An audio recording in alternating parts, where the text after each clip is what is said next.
I want to thank Tiffany Williams-Roberts, who has generously agreed to serve as our MC this evening. Thank you for using your charm to help us move our program along. And thank you, Patrick, for your leadership and for that moving tribute to Tony. He is greatly missed, and we are honored to have been stood beside him for the majority of his remarkable life. Our relationship with Tony illustrates SCHR's 2024 theme. All that we touch, we change.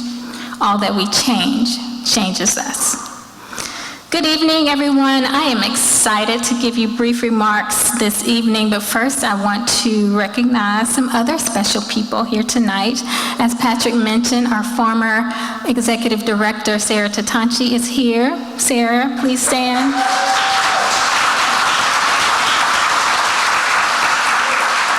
During Sarah's tenure, she steered SCHR to significant growth and remarkable impact, and we are forever grateful to you. I would also like to recognize our board members. If you're here, please stand.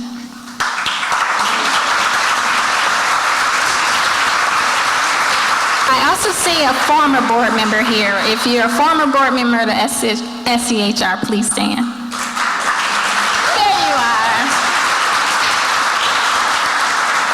Our board members exemplify servant leadership and give so much of themselves to support our team and to advance our mission. And finally, I want to recognize our staff members.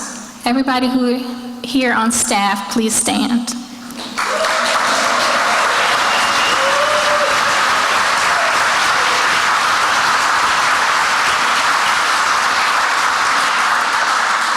These are the people who are doing the work that creates real-life miracles. Our leadership team gave presentations about our work today at the board meeting, and I promise you, I almost cried at least 3 times.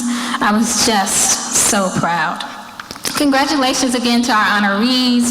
We at Southern Center pride ourselves on recognizing people and organizations that are in the trenches doing necessary work, and you certainly are deserving of this recognition and so much more. And finally, thanks again to all of you for being here tonight. So many of you have been supporting this event for years, and we cannot thank you enough. And to those of you for whom this may be your first time joining us, thank you for choosing us, and it seems like you brought the sunshine with you. So thank you for that as well. We hope you leave inspired. I grew up in rural Mississippi on land that my grandparents and great-grandparents owned and had to fight to keep. And you might be familiar with enough with Southern history and with American history to know that Black folks trying to eke out a life, to eke out a living without having what they've earned stolen from them was an uphill battle. But it was a battle that my people fought. I am immensely proud of being a descendant of those who chose to stay and fight. My grandmother, Miss Birdie Lee Walker, was born in 1918. She had to drop out of school to help her mother and siblings on the farm after her father was sentenced to prison for murder. She worked most of her life as a maid, sometimes walking for miles with loads of laundry on her back.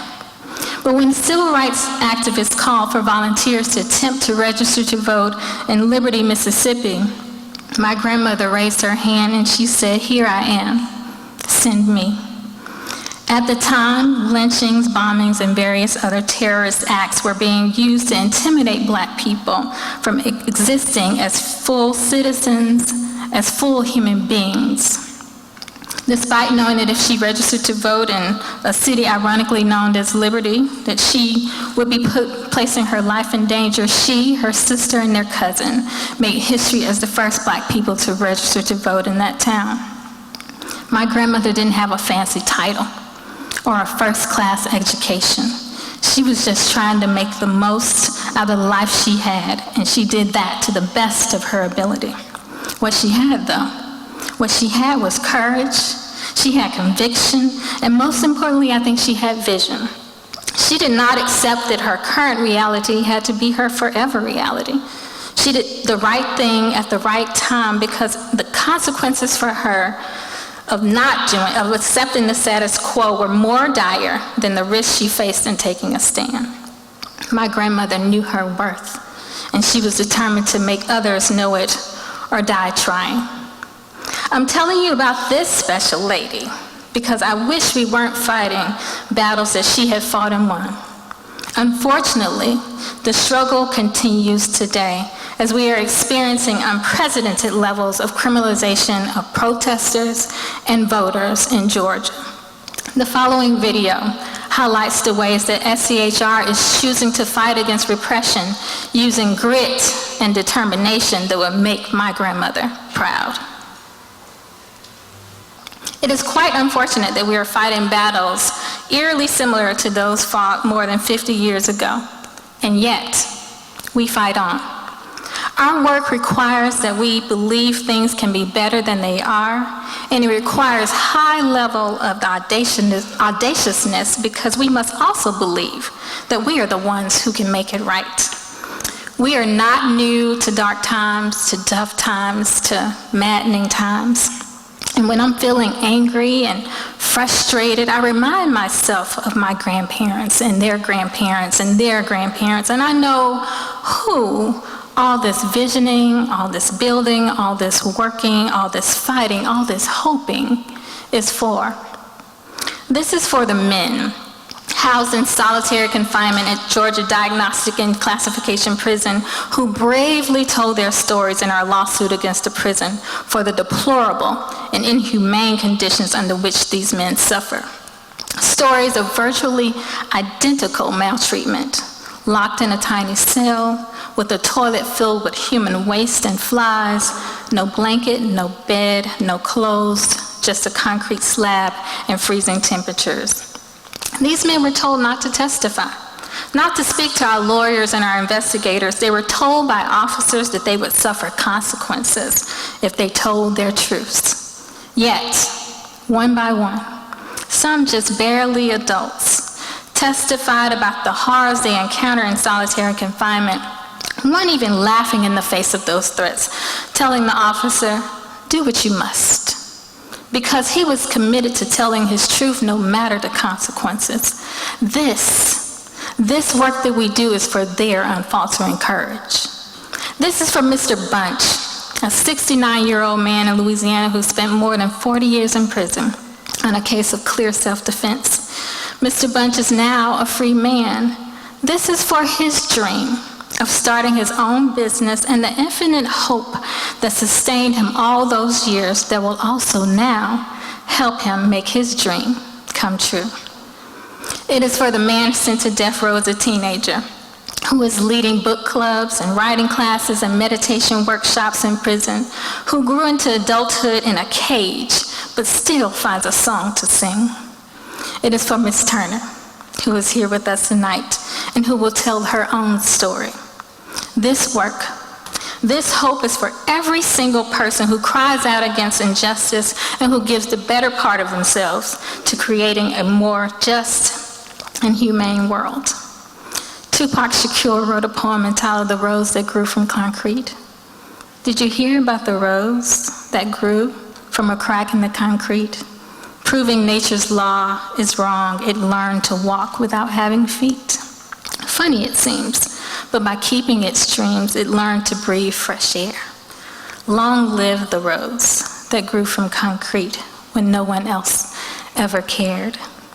At SCHR, we celebrate communities that find a way to bloom in the toughest of circumstances. We know that no one's life circumstances diminishes their inherent value, and that we all deserve joy. We also work ceaselessly to rip up the concrete foundations of racism, apathy, and injustice that make it so hard for people of color and people experiencing poverty to thrive. Concrete foundations like horrific prison and jail conditions that cause people incarcerated to live in a constant state of fear for their health and their lives. Places where rats run wild. Walls are smeared with feces, women are forced to remove their postpartum stitches themselves, and too many other horrors to name. Concrete foundations such as junk science that would be laughable if so many people had not been convicted, sentenced to die, and put to death because of it.